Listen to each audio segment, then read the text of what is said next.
Hey there, my name is Kelli Frawley. I am a Fulbright alumna and an App State student, and these are my tips for your Fulbright application.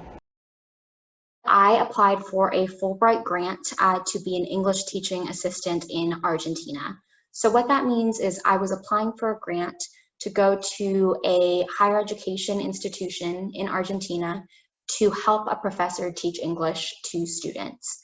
And so I started my application in May of 2018, submitted my application in October of 2018, discovered that I was a semifinalist in January of 2019, discovered that I had received the grant in March of 2019, accepted the grant in June of 2019, and left for Argentina in March of 2020. So what you can see here is that there was a year between when I realized that I had received the grant and when I left for the grant, so that's something to keep in mind. So I'll go into my next stage, which was the application itself. So I have here some of the steps of my application that I'll go into a little bit further in this conversation here. But I'll start out by saying I had to fill out the Fulbright portal questions. So that was a lot of biographical information. Who are you? Where are you from? What work experiences have you had? Got that all filled out. Then I had to work on 2 essays, the statement of grant purpose and the personal statement. And I also had to send in some forms, transcripts from all the universities I had gone to, language forms that said that I speak Spanish at a proficient level, and recommendations from a few faculty members from the school that I had attended. So again, I'll point out my timeline. I started my application in May of 2018 and then submitted my application in October of 2018. So you can see I took the whole summer and a couple months of fall to complete this application. So my advice to you is to start your application early as soon as possible and set deadlines for yourself to complete things. The Office of National and Competitive Scholarships can really help you out with setting those deadlines. So I would suggest contacting NCS to get that set up. So moving into the application a little more in depth, I had to fill out 2 essays. Now, different Fulbright applications will have different components, but typically there will be 2 essays, including the personal statement and the statement of grant purpose. So starting with the personal statement is basically you explaining who you are, why you're interested in the Fulbright, why you think you'd be a good fit for the Fulbright, and why you think the Fulbright would be a good fit for you.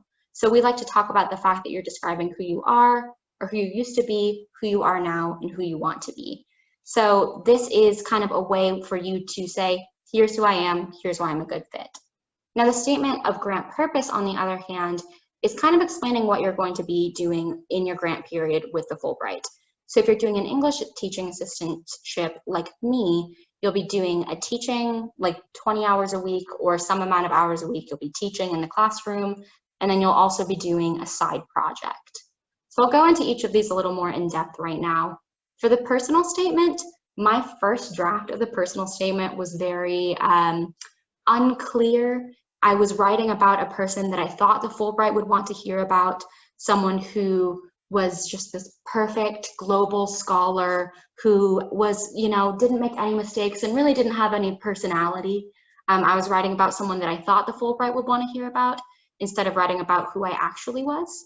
So I turned in my first draft, and the people who looked at it were like, okay, I don't know who you are based on this essay. So my first tip to you is to be yourself.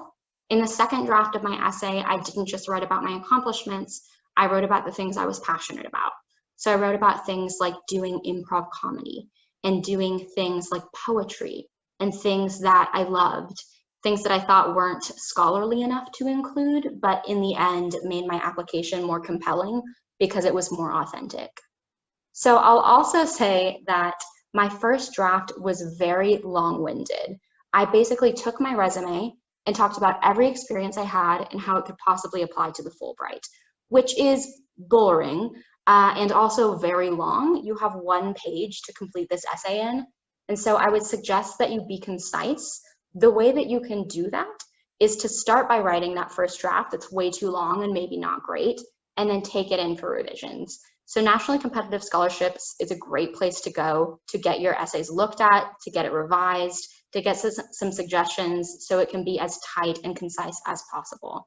So that brings me to my third step here, revise. You're going to write a bunch of drafts of this, and in the end, you're going to have a really wonderful essay, and it's very possible.